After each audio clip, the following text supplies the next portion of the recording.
In the previous video of the CNS Pharmacology Masterclass, we talked about the antiepileptic drugs classification, and we mentioned that the antiepileptic drugs are classified into the first generation drugs, which are also called the classic antiepileptics or the older antiepileptics. And we have the second generation drugs, which are also called the newer antiepileptics. Now, the phenytoin is a part of the first generation, which are the older antiepileptics.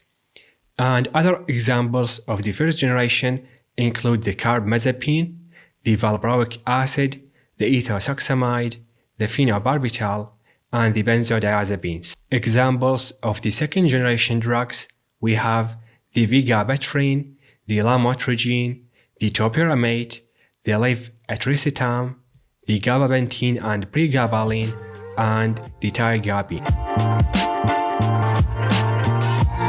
So in our talk about the phenytoin, we will start with an overview.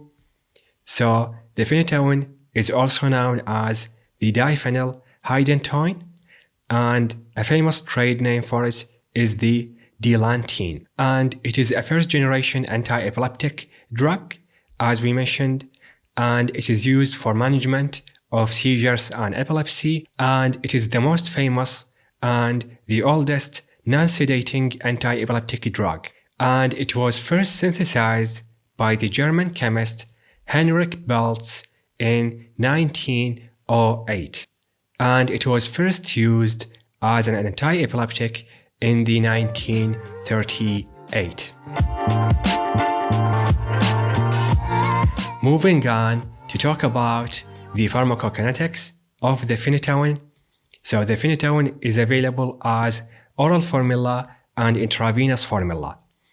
The phenytoin is the oral formula and the phosphonatoin is the intravenous formula. The phenytoin is not given intravenously because it may lead to purple glove syndrome, which is purple discoloration accompanied by pain and edema distal to the site of injection.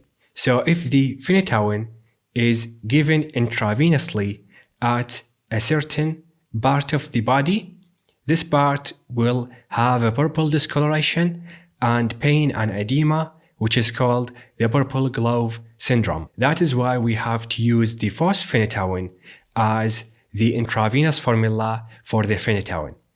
The phosphonatoin is a prodrug to the phenytoin that can be given intravenously with less risk of purple glove syndrome because it is more water soluble. And the phosphonatoin will be converted to phenytoin in minutes in the blood plasma.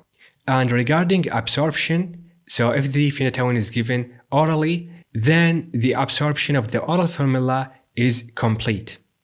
Regarding distribution, the phenytoin is highly bound to plasma proteins by 90%, and it is prone to displacement by other drugs that compete for the binding to plasma proteins like the valproic acid and the warfarin. And it is also prone to displacement by pathologies where there is low serum albumin, like in liver failure. So this would lead to displacement, which lead to toxicity. Regarding metabolism, the phenytoin is metabolized by the cytochrome B450 enzyme system in the liver, specifically the CYP2C9 and the CYP2C19, into inactive metabolites excreted in the urine, and at the therapeutic doses, it follows zero-order kinetics because the liver reached the maximum capacity to metabolize the drug. And the therapeutic window for the phenytoin is between 10 to 20 micrograms per milliliters. And it is a narrow therapeutic window, meaning it is easy to reach toxicity with this medication. And the half-life of the phenytoin is around 24 hours. And phenytoin is a cytochrome P450 inducer, which lead to decrease the blood level of many other antiepileptic drugs and many other drugs in general. Now let's talk about the the mechanism of action of the phenytoin.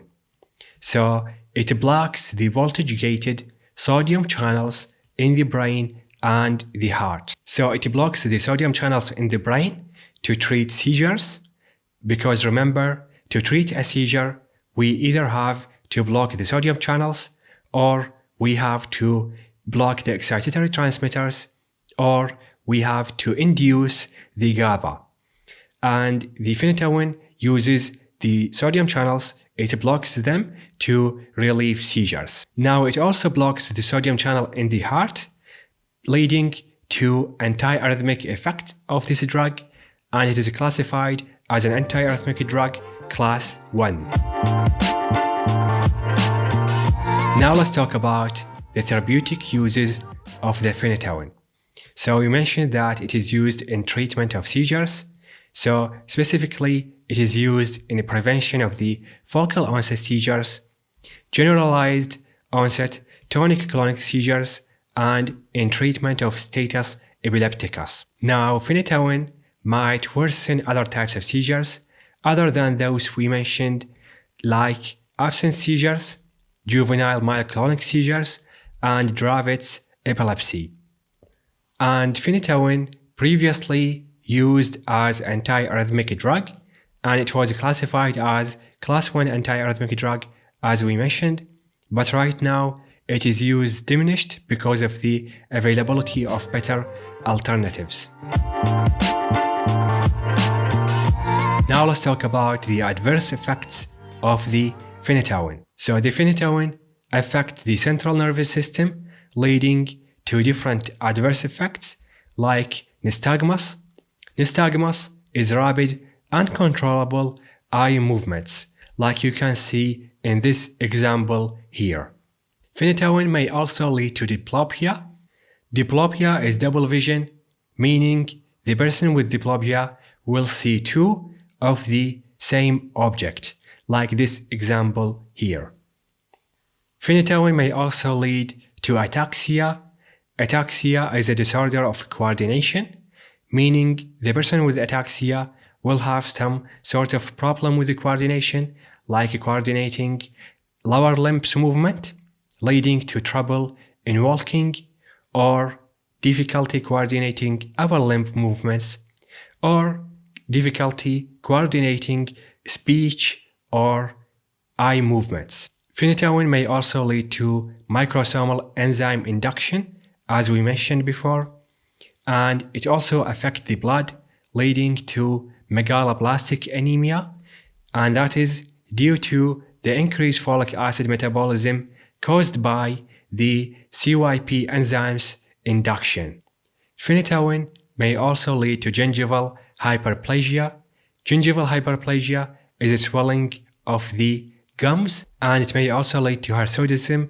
Hirsutism is excessive hair growth, and those occur in most patients. It may also lead to lymphadenopathy, which is swelling of the lymph nodes, and hypersensitivity reactions, which both are rare. And with long-term use of this medication, this will result in osteomalacia due to abnormalities in vitamin D metabolism caused by this medication. And also with long-term use, there is coarsening of the facial features and mild peripheral neuropathy in form of diminishing of the deep tendon reflexes in the lower limbs. And if the phenytoin was given during pregnancy, then it is teratogenic.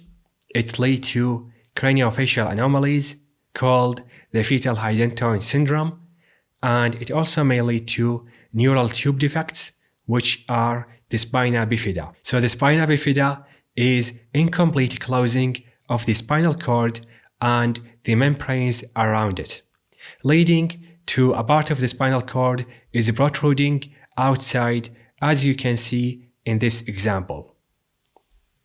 The fetal Phenytoin syndrome is specific to the phenytoin use during pregnancy.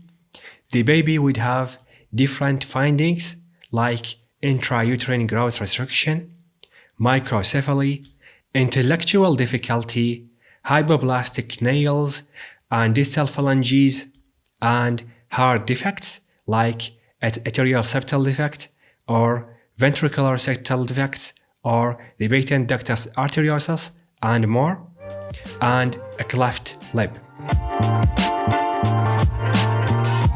Finally, let's talk about the phenytoin toxicity. So it is easy to reach toxicity in phenytoin use. That is because of the narrow therapeutic window and the zero-order elimination kinetics of this medication. Now, when the phenytoin reaches the therapeutic levels in the blood, the patient would have signs like nystagmus and loss of the smoothness of the eye movements, and neither of those findings is indication for decreasing the dose. But once we have a dose that is higher than the therapeutic dose, then diplopia and ataxia develop, and those require dose adjustment to be resolved. And with higher doses than that, we reach confusion, lethargy, and coma. Now, it is very important to mention that rapid infusion of the intravenous phenytoin, which is the phosphonatoin, this would lead to bradycardia, hypotension, and asystole. And care must be taken to administer the intravenous phenytoin with a rate slower than 50 milligrams per minute to prevent those symptoms. And with that, we reach the end of this video. Thank you guys for watching. Support this video by giving it a like and comment your ideas and questions. And this video is a part of a bigger class. It is called the CNS Pharmacology Masterclass. It will appear on your monitor right now if you want to check it out.